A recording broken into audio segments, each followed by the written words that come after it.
What's up, guys? I have a 6-inch wide by 120-inch long piece of black walnut, and today we are going to make an end grain cutting board, maybe two. So we're going to start by cutting this board in half. As you can see here, it's got a decent bow to it. So instead of trying to joint all of that out of there, we're going to cut it in half, see if that bow reduces enough to where we can not use so much material trying to join it. And if it's not enough, then we'll probably cut it into 3 sections or maybe 4 sections and do it that way.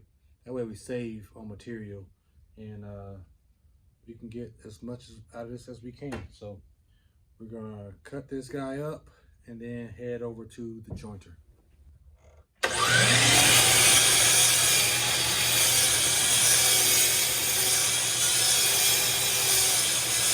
All right, that seems to have gotten rid of the bow out of this board. These two are decently flat, so now we're going to take it over to the joiner to flatten 2 sides.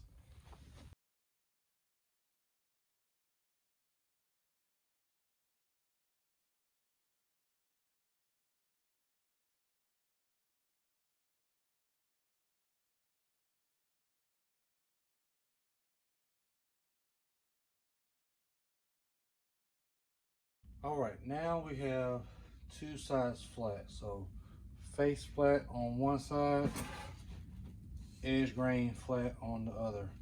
Now we're going to turn to the rough side to run through the planer, and then after the planer, we'll take the final side through the table saw to finish off our milling, and then we will start cutting our strips while we're on the table saw to start the cutting board process.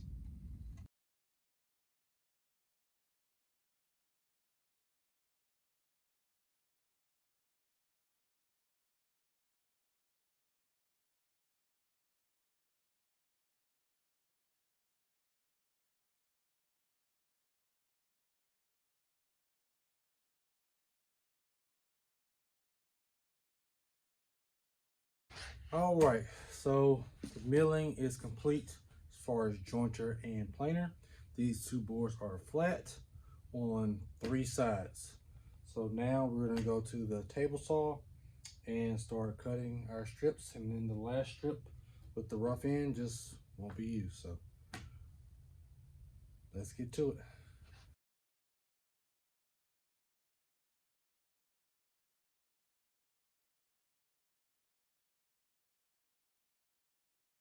All right, guys, it is time for glue up.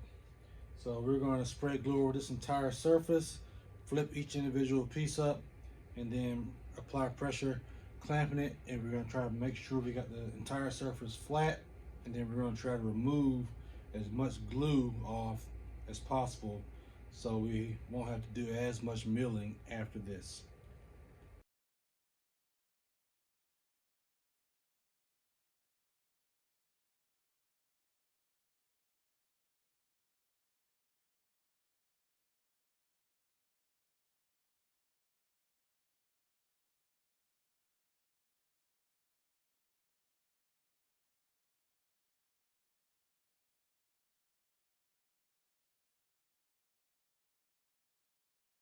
All right, guys, we waited a day, just took this guy out of the clamps, knocked down some of the glue that was underneath the clamps, and now we're gonna head over to the planer, run this guy through the planer, get it all even, and then we'll move on to the table saw to start chopping this guy into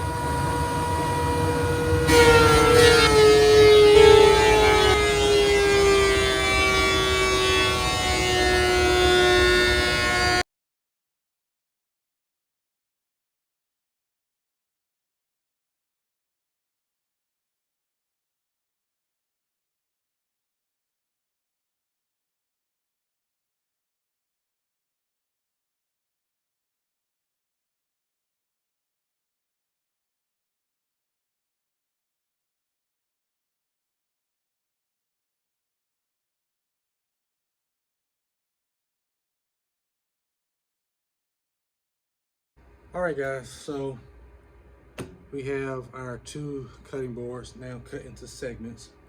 So we are ready to apply glue to these surfaces and then start flipping them up like so to glue them together. So let's do this.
All right, we have just finished the juice screws, and now we're moving over to doing the handles underneath. And what I have here is my router table set up with two stops, a beginning point and an end point, and they're basically centered off of the cutting board, and they're spaced equally apart so that I can get a centered handle that'll go on the bottom side from here to here. And to make the handle, I'm using a 1/4 inch cove with a guide bearing on it. I know I have this fence here, but it's just for being able to use these. But this guide bearing is equal to the fence at this point.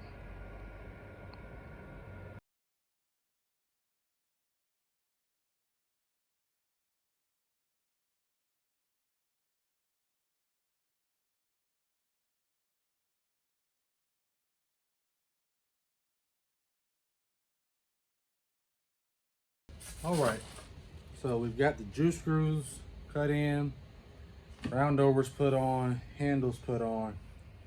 Now here comes the worst part about making a cutting board: sanding, and especially hand sanding these juice screws. So you got different things you can use. You can use a soft pad on a sander, which I don't have, or you can use just a piece of sandpaper. And what I've come up with is a domino I found, just so happened to be like the right size for my juice groove. And so I'm gonna go at it, go through the progression of the grits. I'm gonna go from 60, 80, 100, not 100, 120, and then probably 220. I've already done one board, now I'm doing the next one. So about to have some fun.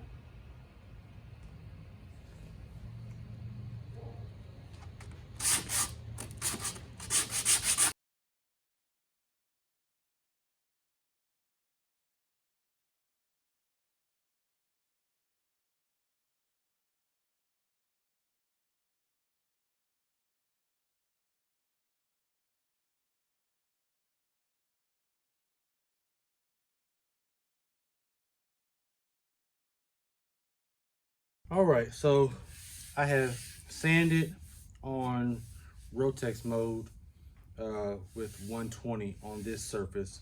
And one thing I like to do is water pot my grain, and in between each sanding grit. So what I'm going to do now is take a regular spray bottle, some water in it, and mist this over here. And this is what this is going to do is raise the grain, what's called grain popping. And basically once this happens, the fibers are going to raise, And once it dries, then we'll sand it again and do that in between each sanding grit. And that'll give us a smooth surface at the end of this process.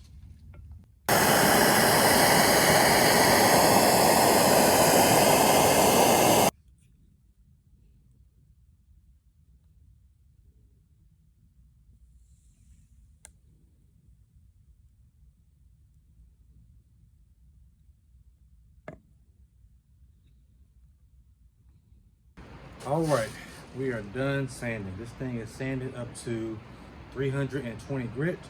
And before we apply our mineral oil, we're gonna apply some mineral spirits to clean it, to get all of this dust off. Even though I can wipe my hand on it and get no dust, once you wipe it off with some mineral spirits, you'll actually clean the pores out.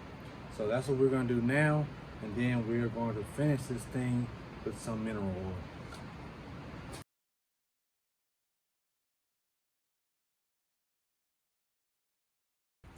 All right, moment we have been waiting for.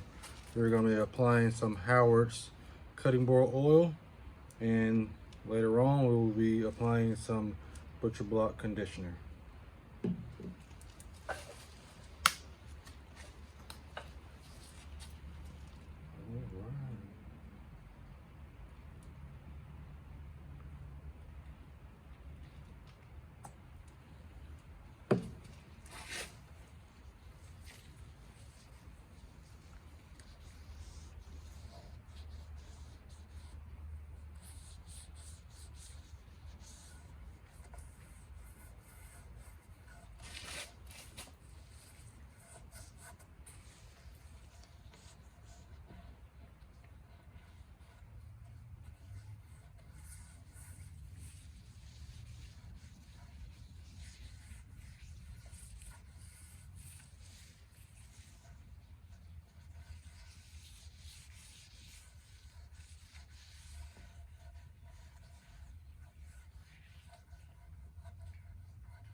She is pretty.